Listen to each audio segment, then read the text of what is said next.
በረከት እንድናገኝ የፈቀደልን የአባቶቻችን አምላክ እግዚአብሔር ክብር ምስጋና ይግባው።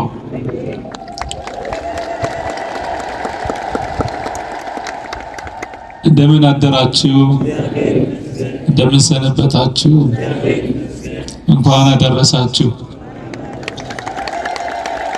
ብፁዕ አቡነ የወለቱ ሀገረ ስብከት ሊቀ ጳጳስ የቅዱስ ሲኖዶስ አባል መላከ ብርሃን የለሚ ኩራና ቦሌ ክፍላተ ከተማ ቤተ ክህነት ዋና ስራ አስኪያጅ መላከ አርያም የዚህ ደብር አስተዳዳሪ እንዲሁም ክቡር ዶክተር ሳሙኤል በገጠሪቱም በከተማም በላለችው ቤተክርስቲያን ብዙ ስራ ብዙ ከሳቸው በላይ ብዙ ሀብታሞች አሉ። ደከመኝ ሰለቸኝ ሳይሉ ቤተክርስቲያኒቱን የቁርጥ ቀን ልጅ ሆነው ገጠሪቱንም ቤተክርስቲያን በማነጽ በማሳነጽ በመስራት የከተማውን ቤተክርስቲያን በተለያየ ነገር አስፋልት በመስራት ለሚያደርጉት ሁሉ በጣም አድናቆት አለኝ።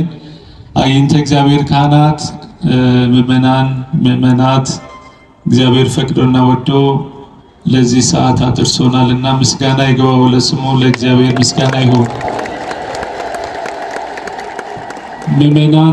ምእመናት እጅግ ባማረ ሁኔታ ከፊት ከኋላ ከቀኝ ከግራ እጅግ አምሮባችሁ ፀሐዩን የጧቱን ቁር የቀኑን ፀሐይ ምንም ሳይበግራችሁ ለአምላካችሁ ለክርስቶስ የገባላችሁ የዋለላችሁ ውለታ ውስጣችሁ ፍቅሩ ስላለ በረከት ለማግኘት በእንዲህ ሁኔታ ተሰብስባችኋል። እኔ ብቻ አይደለም መላእክትም ደስ ይላቸዋል። ባለቤቱ እግዚአብሔርም በእንዲህ ሁኔታ አክብራችሁ ስለተሰበሰባችሁ ደስ ይለዋልና ምስጋናችንን ድካማችንን ይቀበልልን።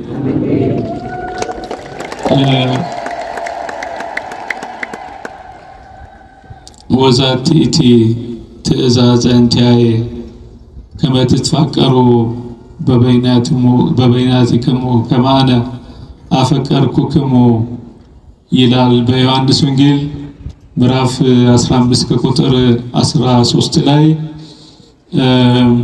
አንድ ትእዛዝ እሰጣችኋለሁ። ይህም ትእዛዝ እርስ በርሳችሁ ትዋደዱ ዘንድ ነው። ለወዳጆቹ ነፍሱን ከመስጠት ይልቅ ከዚህ የሚበልጥ ፍቅር የለም።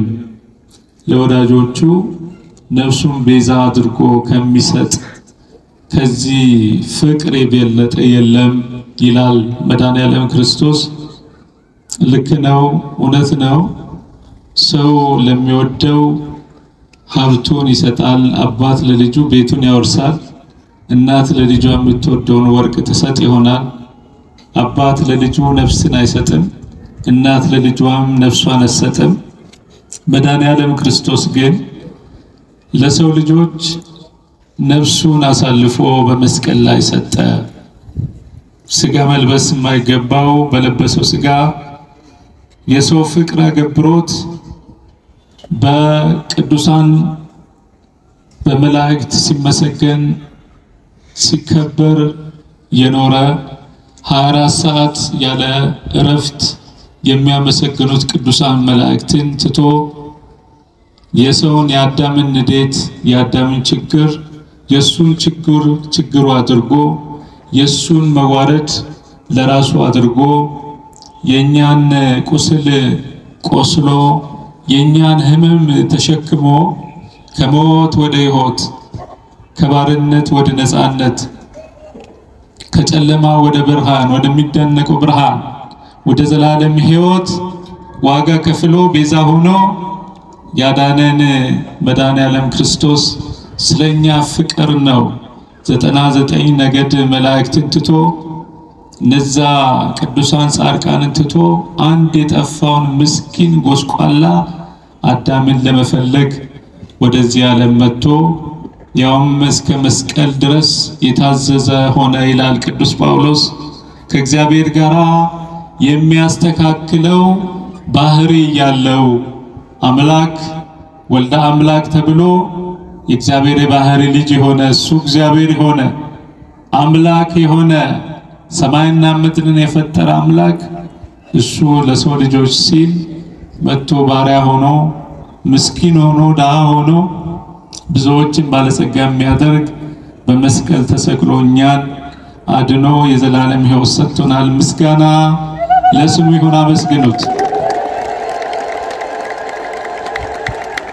ይህ ጌታ ይህ መድኃኔ ዓለም ይህ የዓለም መድኃኒት ይህ ፍቅር የሆነ ጌታ የሰው ልጆችን የሚወድ ከምንም በላይ የኛን ምስጋና የኛን ጸሎት የኛን ጾም የኛን መመለስ የኛ በክርስትና ሕይወት መመላለስ የኛ እሱን እያመለክን መኖር የሚያስደስተው አምላክ አንድ ትእዛዝ ብቻ ነው የሰጠን። ይኸውም እርስ በርሳችሁ ተዋደዱ። ከባድ ትእዛዝ አይደለም። አዎ 10ሩ ትእዛዛት በሁለት ነገር ይጠቀለላል። ይኸውም በፍቅር ነው። አፍቅር ቢጸከ ከመ ነፍስከ እግዚአብሔር አምላክህን በፍጹም ነፍስ በፍጹም ኃይል በፍጹም ልብ ውደድ። አንዱ ይሄ ነው። ሁለተኛው ባልንጀራህን እንደራስ ውደድ ነው የሚለው። ምእመናት የሰጠን ትእዛዝ ለሐዋርያቱ ወደ መሰቀል ወደ መሞት ሲሄድ የተሰጣቸው ትእዛዝ ደቀ መዛሙርቴ መሆናችሁ እንዲታወቅ እርስ በርሳችሁ ተፋቀሩ፣ እርስ በርሳችሁ ተከባበሩ ብሎ የሐዋርያትን እግር አጥቦ እናንተም በሉኔ ጌታ ትሉኛላችሁ፣ መምህር ትሉኛላችሁ፣ እናንተ እርስ በርሳችሁ ተጣጠቡ፣ እርስ በርሳችሁ ተከባበሩ፣ እርስ በርሳችሁ ተዋደዱ ብሎ ይህንን ትእዛዝ ሰጥቶናል። ምእመናት ትእዛዙ ከባድ አይደለም። ዛሬ በዚህ ዘመን በመጨረሻ ዘመን በጌታ መምጫው አካባቢ ፍቅር ይቀዘቅዛል፣ ፍቅር ይጠፋል ከአመፃ ብዛት የተነሳ ይላል በማቴዎስ ወንጌል ምዕራፍ 24 ፍቅር ከሰው ልጆች ሁሉ ይጠፋል። አባት በልጅ ልጅ በአባት ወላጆች በልጆቻቸው ልጆች በወላጆቻቸው መንግስታት በመንግስታት እርስ በርስ መነካከስ እርስ በርስ መጣላት መገዳደል ይሆናል። ከአመፃ ብዛት የተነሳ ፍቅር ይጠፋል የተባለው ያ ትንቢት እየተፈጸመ ይመስለኛል። ስለዚህ ምእመናት ከኛው ከአባቶች ጀምሮ ከካህናቱ ጀምሮ ከምእመናኑ ቀጥሎ ፍቅር የገዘቀዘበት ዘመን ነው። ሰው ራስ ወዳድ ስለሆነ ራስ ወዳድነት ራስን እኔ ብቻ ስለምንል ራስ ወዳድነቱ በጣም ስለበዛ ክርስትናው ትርጉም አጥቷል። ክርስትናው ይዘቱ ለቋል። ምክንያቱም እርስ በርሳችን መዋደድ ፍቅር ሁሉን ነገር ያደርጋል። ፍቅር አይመካም። ፍቅር ለኔ ብቻ ይሆን አይልም። ፍቅር አይታበይም ይላል ቅዱስ ጳውሎስ በአንደኛ ቆሮንቶስ መልእክቱ ምዕራፍ 13 ላይ ስለ ፍቅር ትርጉም ታስቀምጦታል። ስለዚህ ያለ ፍቅር የምናደርገው ጾሙ፣ ጸሎቱ፣ ምጽዋቱ፣ ትሩፋቱ ዋጋ የለውም። ዋናው ማሰሪያ ፍቅር ነው። ፍቅር የሆነ ክርስቶስ ደግሞ ተሰቅሎ እኛን ቤዛ ሆኖ አድኖ እርስ በርሳችሁ ተፋቀሩ ብሎ አዞናል። ይህን ትእዛዝ ይዛችሁ እንድትገቡ ነው አደራ ምለው። ተፋቀሩ፣ ተዋደዱ፣ ተረዳዱ። እርስ በርሳችን መፈቃቀራችን በስራ እንተርጉም፣ እንረዳዳ፣ የተቸገረውን እንርዳ፣ የወደቁትን እናንሳ፣ ያዘኑትን እናጽናና። ፍቅራችንን በስራ ጭምር እንድትገልጡ ነው ለማሳሰብ የምፈልገው። አምላካችን እሱን አፍቅረን ባልንጀራችንን አፍቅረን በእንዲህ ሁኔታ በእንዲህ ሕይወት እንድንኖር ቅዱስ ፈቃዱ ይሆንልን። ብፁዕ አባታችን አቡነ ጢሞቴዎስ ቅድም ያሳሰቡት በሀገረ ስብከታቸው እንደሚታወቀው ገጠሪቱን ቤተክርስቲያን የሚያገለግሉ ርስትን ሳይሆን ሰማያዊ ርስትን ያወርሰናል ብሎ እንደተናገረው ቅዱስ ዮሐንስ አፈወርቅ በድርሳኑ እስራኤል እግዚአብሔርን ባስደሰቱት መጠን እግዚአብሔር ተስፋ እየሰጣቸው በምድረ ግብጽ ባሉበት በዛ በበረሃ ምድረው ላይ ያለውን መከራውን ሁሉ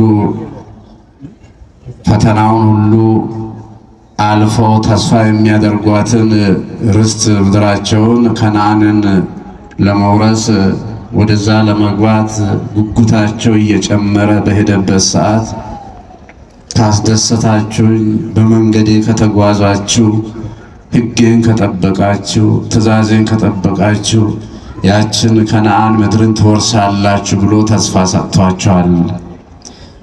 ምክንያቱም በባርነት መኖር ከባድ ነገር ነውና ፈተና ነውና ችግር ነውና ሀገራቸውን ባህላቸውን እምነታቸውን እየናፈቁ በስደት ዓለም ሰው በሚሰማራበት ሰዓት ያለ ባህሉ ባህሉን ይወርሳል፣ ያለ ቋንቋ ቋንቋውን ይወርሳል፣ ያለ አምልኮቱ እግዚአብሔርን የሚያመልክ ከሆነ ሌላ ነገር እንዲያመልክ ይገደዳል። ባህሉ ያስገድደዋል፣ ታሪኩ አካባቢው ያስገድደዋልና እነዚህ እስራኤላውያን በዛ ውስጥ በሚኖሩበት ሰዓት እግዚአብሔር ከሚመለክበት አምላካችን እግዚአብሔር ነው ተባቸው በሙሴ አማካይነት በመንገዴ ከተጓዛችሁ በሥርዓቴ ከተጓዛችሁ ሥርዓቴን ጠብቃችሁ የምትጓዙ ከሆነ ተስፋ የምታደርጓትን አባቶቻችሁ ጥለው የመጡበትን ያችን ምድር ትወርሳላችሁ።